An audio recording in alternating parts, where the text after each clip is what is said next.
For advertisement, call 8125893028. Our Gmail maxtvtelugu@gmail.com. Hi viewers, welcome to max TV.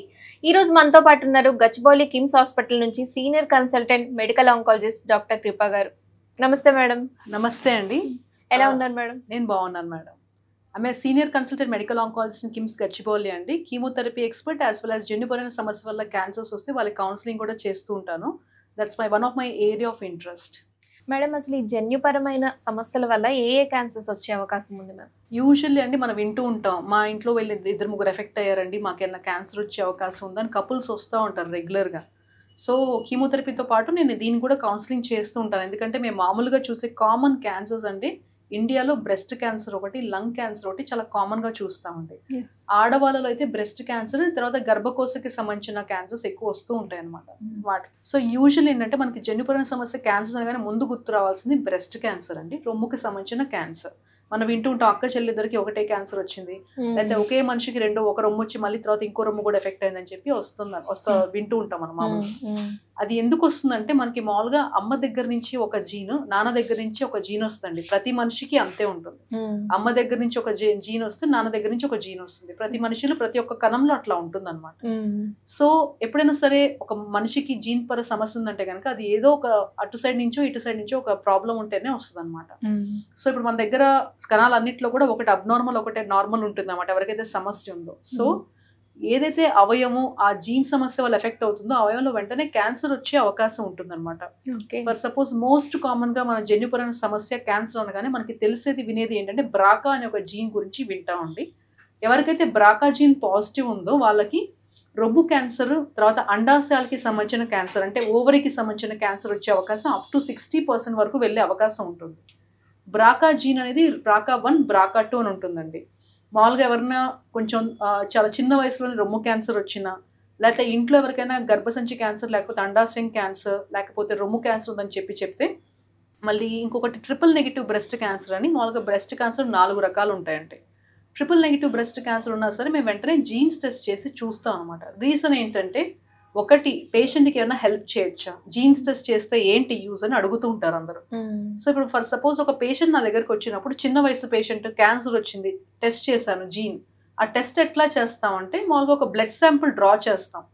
Blood sample draw చేసి నేను ఇందాక అన్నట్టు మన ఒక మనిషికి జీన్స్ పర సమస్య వల్ల క్యాన్సర్ వచ్చేలాగా ఉంటే తనకున్న ప్రతి కణంలో ఆ జీన్స్ ప్రాబ్లం ఉండే అవకాశం ఉంటుంది. సో తెల్ల రక్త కణం తీసుకొని దానిలో ఉన్న జీన్ని ఎవాల్యుయేట్ చేస్తే ఆ జీన్ కనుక టెస్ట్ పాజిటివ్ వస్తే, బ్రాకా జీన్ అంటాం, అది టెస్ట్ కనుక పాజిటివ్ వస్తే కనుక మనం పేషెంట్కి కొన్ని జాగ్రత్తలు చెప్తాం. ఎట్లాంటి జాగ్రత్తలు? ఫర్ సపోజ్ పేషెంట్ 40 ఏళ్ళు వచ్చింది, ఆమెకి జీన్ సమస్య ఉన్న బయటపడితే కనుక నేను రొమ్ము క్యాన్సర్ వచ్చిన పేషెంట్కి ఏం చెప్తాను అంటే సర్జరీ చేసుకునే టైంలో నీకు ఒకవేళ జీన్ సమస్య ఉందంటే నీకు ఈ బ్రెస్ట్కే కాక ఆపోజిట్ బ్రెస్ట్ కూడా క్యాన్సర్ వచ్చే అవకాశం ఉంది, లేకపోతే ఓవరీకి సంబంధించిన క్యాన్సర్ కూడా వచ్చే అవకాశం ఉందంటే కనుక సర్జరీ టైంలో కుదిరితే పేషెంట్ మెంటలీ ప్రిపేర్ అయిపోయి అది ఉంటే కనుక వాళ్ళకి వెంటనే మేము ఇన్ఫార్మ్ చేస్తాం, మీరు సర్జరీ టైంలో ఆపోజిట్ బ్రెస్ట్ కూడా తీసేసుకోవచ్చు, కుదిరితే ఆ అండాశయాలు కూడా రిమూవ్ చేసుకోవచ్చు అని ఇన్ఫార్మ్ చేసేస్తాం అనమాట.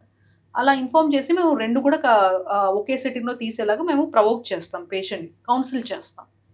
ఒకవేళ పేషెంట్ కనుక అంత మెంటల్గా ప్రిపేర్ లేరు, అన్నీ ఒకేసారి ఎందుకు అంటే కనుక కనీసం అండాశయాలు రొమ్ముతో పాటు అది కూడా సర్జరీ చేసుకోమని చెప్తాం. ఎందుకంటే రొమ్ముకు సంబంధించిన గడ్డ మనకి తడుముకుంటే తెలుస్తుంది. లేకపోతే ఒకసారి పేషెంట్కి క్యాన్సర్ వస్తే రొమ్ముకు సంబంధించింది వాళ్ళు చాలా జాగ్రత్త పడి ఆ రొమ్ముకు సంబంధించింది తడుముకుంటూ ఉంటారు స్నానం చేసేటప్పుడు.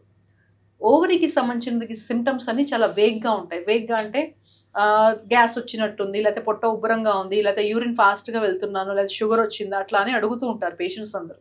అలా ఒక వయసు దాటిన వాళ్ళు వచ్చినా, లేకపోతే ముందు బ్రెస్ట్ క్యాన్సర్ వాళ్ళకి మళ్ళీ అట్లాంటి కంప్లైంట్స్ వచ్చినా సరే వెంటనే ఓవరీకి సంబంధించిన గడ్డలు ఏమైనా ఉన్నాయి అల్ట్రాసౌండ్ స్కాన్ చేసుకొని చూస్తూ ఉంటాం. సో ఇవన్నీ కంప్లైంట్స్ మనకి తెలిసినప్పటికే స్టేజ్ 3 వరకు వెళ్ళే అవకాశం ఉంటుంది. రొమ్ము క్యాన్సర్ గడ్డ అట్లా కాదండి, మనం తడుముకొని చూస్తూ ఉంటే చిన్న ఒక సెంటీమీటర్ ఒక గోలీ సైజ్ ఉన్నా సరే మనకి తెలిసిపోతుంది.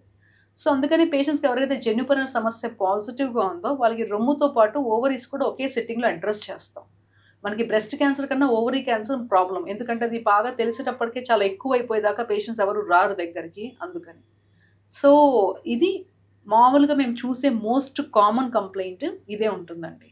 అంటే ఈ ఇంట్లో సిగ్నిఫికెంట్ గా హిస్టరీ ఉండి ఎవరు చెక్ చేయించుకోకుండా వస్తారు చాలా అది ఏ మంది. ఏజ్ అప్పుడు బయటపడుతుంది మ్యామ్? అంటే ఏ ఏజ్ అప్పుడు రియలైజేషన్ ఉంటుంది ఇది అంటే క్యాన్సర్ అని? యూజువల్లీ ఏంటండి ఒక కుటుంబం ఉంది, వాళ్ళ ఇంట్లో బాగా యంగ్ గా ఎఫెక్ట్ అయిన వాళ్ళు మాక్సిమం 40 years వాళ్ళు ఉన్నారు అనుకోండి. వాళ్ళ ఇంట్లో మాకు హెల్ప్కి వచ్చారు. మా ఇంట్లో ఇట్లా ఫ్యామిలీ హిస్టరీ చాలా మందికి ఉందండి, మేము ఇట్లా చేసుకోవాలని టెస్ట్ చేసుకోవాలంటే ఎప్పటి నుంచి స్టార్ట్ చేసుకోవచ్చు, ఏం టెస్ట్లు చేసుకోవాలని అడుగుతారనమాట. అలా ఒకవేళ మాకు సస్పీషియస్ హిస్టరీ అంటే ఒక జీన్ సమస్య ఉంటే కొన్ని ఆర్గన్స్ మాత్రం ఎఫెక్ట్ అవుతాయి అనమాట. అలా ఉన్నప్పుడు మేము ఒక బ్లడ్ టెస్ట్ చేసుకుని అది పాజిటివా నెగిటివా చూస్తాం.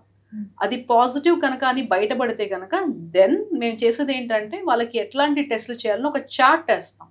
పేషెంట్ కి సపరేట్ గా చార్ట్స్ వేస్తాం. అంటే ఒక జీన్స్ టెస్ట్ పాజిటివ్ ఉన్న వాళ్ళకి ఒక రకంగా, వయసు పరంగా ఇంకో రకంగా వేస్తాం అనమాట. ఫర్ సపోజ్ ఒక పేషెంట్ వాళ్ళ ఫ్యామిలీలో జీన్స్ టెస్ట్ పాజిటివ్ ఉంది, ఆమెకు కూడా జీన్స్ టెస్ట్ పాజిటివ్ వచ్చింది, పేషెంట్ వయసు 23 ఏళ్ళు అనుకోండి, ఆమెకి ఏం చెప్తామంటే వాళ్ళ ఇంట్లో 40 ఏళ్ళకి ఎఫెక్ట్ అయ్యారు ఒకళ్ళు, ఒక 10 సంవత్సరాల ముందర స్టార్ట్ చేసుకోండి స్క్రీనింగ్ అంటాం. స్క్రీనింగ్ అంటే ఏంటంటే వాళ్ళకి క్యాన్సర్ స్టార్టింగ్ స్టేజ్ లోనే తెలుసుకోవడానికి హెల్ప్ చేసే పద్ధతిని స్క్రీనింగ్ అంటాం. స్క్రీనింగ్ అంటే మీకు సంవత్సరానికి ఒకసారి టెస్ట్లు చేసుకోండి, లేకపోతే 6 నెలలకు ఒకసారి ఇట్లా టెస్ట్లు చేసుకోండి అని చెప్పి చెప్తాం. ఎందుకు? క్యాన్సర్ ఏదైనా సరే స్టార్టింగ్ స్టేజ్లో తెలిస్తే కనుక దాన్ని 100% క్యూర్ చేసే అవకాశం ఉంటుంది. నెగ్లెక్ట్ చేయకుండా చిన్నది కూడా వెంటనే మనం యాక్ట్ చేస్తే దాన్ని మంచిగా క్యూర్ చేయొచ్చు. కాబట్టి స్క్రీనింగ్ అనేది ఒకటి పద్ధతి ఫాలో అవుతాం. ఏదైతే ఎట్లా ఎఫెక్ట్ అయి ఉన్నారో వాళ్ళకి కొంచెం ముందుగా ఇంట్రడ్యూస్ చేసుకొని జాగ్రత్త పడమని చెప్తాం. ఒక వయసు వచ్చిన తర్వాత ఇందాక నేను అన్నట్టు 35 ఏళ్ళు దాటిపోతే ఇంకా అండాశయాలు తీయించేసుకోండి, అంత ఉపయోగం ఉండదు, మీకు పిల్లలు అయిపోయారు తర్వాత మీకు అంత బెనిఫిట్ ఉండదని చెప్తాం. ఇప్పుడు మెనోపాజ్ అనేది ఇప్పుడు మామూలుగా సిటీస్ అందులో 42-43 ఏళ్ళకి అందరికి పీరియడ్స్ ఆగిపోతున్నాయి. ఆ ఎక్స్ట్రా 5 సంవత్సరాల వల్ల నిజంగా మనకు అంత బెనిఫిట్ ఏమి ఉండదు కాబట్టి అది మేము సజెస్ట్ చేస్తాం స్ట్రాంగ్ గా. సో అది ఇంకొకటి బాగా ముఖ్యంగా ఏంటంటే ఎవరికైతే పాజిటివ్ ఉందో, కుర్రగా ఉన్న ఈ కపుల్స్ వస్తారు మా దగ్గరికి, ఇట్లా మా ఇంట్లో పాజిటివ్ ఉంది, మాకు భయంగా ఉంది, మొన్నే మ్యారేజ్ అయింది, ఇప్పుడు నాకు ఇప్పుడే తెలిసింది మా ఆవిడ వాళ్ళ ఇంట్లో ఇట్లా ఉందని చెప్పి వస్తూ ఉంటారు. సో అప్పుడు మనం వాళ్ళకి ఏం సజెస్ట్ చేస్తామంటే జీన్స్ టెస్ట్ చేసుకొని పాజిటివ్ ఉంటే కనుక పిల్లల్ని కనే టైంలో మామూలుగా కృత్రిమంగా చేసుకోమని చెప్పి చెప్తాం. ఐవీఎఫ్ అంటాం. రెగ్యులర్గా సంపర్కం అయితే భార్యాభర్త మనకి ఆ జీన్స్ టెస్ట్ ఇందాక చెప్పినట్టు సగం అబ్నార్మల్ జీన్స్ సగం నార్మల్ జీన్స్ ఉండే అవకాశం ఉంటుంది. కాబట్టి రెగ్యులర్ గా సంపర్కం చేసుకున్నప్పుడు ఆ అండంలో కానీ లేకపోతే స్పర్మ్ లో కానీ సగం నార్మల్ జీన్స్ వెళ్ళొచ్చు, సగం అబ్నార్మల్ జీన్స్ వెళ్ళొచ్చు. అది ఎట్లా అన్నా ఆ పిండం ఫామ్ అయ్యేటప్పుడు నార్మల్ది వెళ్ళొచ్చు, అబ్నార్మల్ది వెళ్ళొచ్చు. సో అలా కాకుండా ఐవీఎఫ్ ద్వారా కృత్రిమంగా చేసుకొని ఒక 10-12 పిండాలు రెడీ చేసిన తర్వాత ఆ 10-12 పిండాలకి గర్భంలో పెట్టే ముందరే టెస్ట్ చేస్తాం. టెస్ట్ చేసి దానిలో ఏవి పాజిటివ్ గా ఉన్నాయి, ఏవి నెగిటివ్ గా ఉన్నాయి, అంటే జన్యుపరమైన సమస్య లేకుండా ఏ పిండం నెగిటివ్ గా ఉందో చూసుకొని అది తల్లి గర్భంలో పెడతాం అనమాట. తల్లి గర్భంలో పెట్టిన తర్వాత తన నుంచి తన కుటుంబంలోకి వెళ్ళడానికి, లేదా మగవాళ్ళైనా సరే నాన్న సైడ్ అయినా సరే తన నుంచి తన సంతానానికి ఇంకెప్పటికీ వెళ్లకుండా దాన్ని ఆ వచ్చే జనరేషన్స్ అంతా కూడా మనం ప్రివెంట్ చేసుకోవచ్చు అనమాట. ఇప్పుడున్నంత అడ్వాన్స్డ్ పరిజ్ఞానం వల్ల ఆ జన్యుపరమైన సమస్యలు ఎప్పటికీ ఆ నెక్స్ట్ జనరేషన్ కి వెళ్లకుండా మనం హెల్ప్ చేయొచ్చు. Thank you ma'am. Thank you so much అండి. ఈ వీడియో చూసి కనీసం ఒక 100 మంది దీన్ని చూసినా సరే దానివల్ల వాళ్ళకి కలిగే ఉపయోగం చాలా ఎక్కువ ఉంటుందండి. ఐ హోప్ మీకు ఇదంతా మీకు హెల్ప్ అవుతుంది ఇన్ఫర్మేషన్ అని చెప్పి మేము అనుకుంటున్నాం. మరీ ఇన్ఫర్మేషన్ కావాలి అంటే కనుక మీరు ఎప్పుడైనా మమ్మల్ని పర్సనల్గా కాంటాక్ట్ అవ్వచ్చు. Thank you so much.